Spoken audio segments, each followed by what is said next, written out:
ये तो रहने के लिए बहुत अच्छी जगह है। ये कुआं समतल है और बड़ा भी है। चलिए सभी लोग अपना सामान एक किनारे रख देते हैं। सभी लोग अपना सामान एक किनारे रख देते हैं। किरण सामान में से एक चटाई निकालकर बिछा देती है। सभी लोग उस पर बैठ जाते हैं।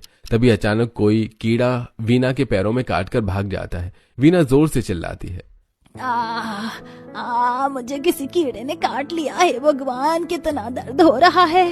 रुकिए माँ जी, मैं अभी दवाई लेकर आती हूँ और कीड़े के काटने वाली जगह पर लगा देती हूँ। आपको आराम मिल जाएगा।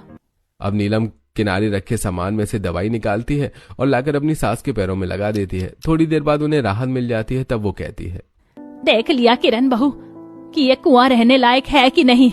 अरे ये कुआं है, कोई इंसानों के रहने का घर थोड़ी ना है। कितना अंधेरा भी है अंदर। मैं तो यहाँ नहीं रहूंगी। ए जी सुन लीजिए, आप जल्दी से जल्दी रहने की कोई व्यवस्था कीजिए। माँ समझने की कोशिश करो। इस कड़कड़ाती ठंड में हमारे पास रहने के लिए अभी कोई जगह नहीं है।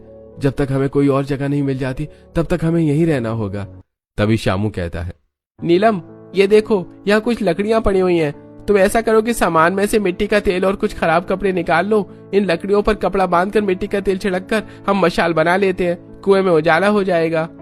फिर नीलम एक गठरी को खोलकर उसमें से कुछ खराब कपड़े और दूसरी गठरी से मिट्टी का तेल निकालती है।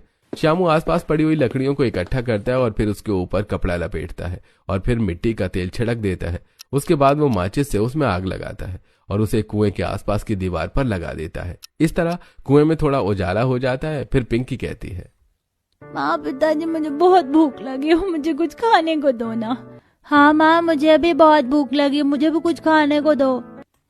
बच्चों की बात सुनकर किरण कहती है, बच्चों को खाना तो खिलाना ही पड़ेगा। ऐसा कीजिए, आप दोनों बाहर से कुछ लकड़ियां और 2 बड़े पत्थर ले आइए चूल्हा बनाने के लिए।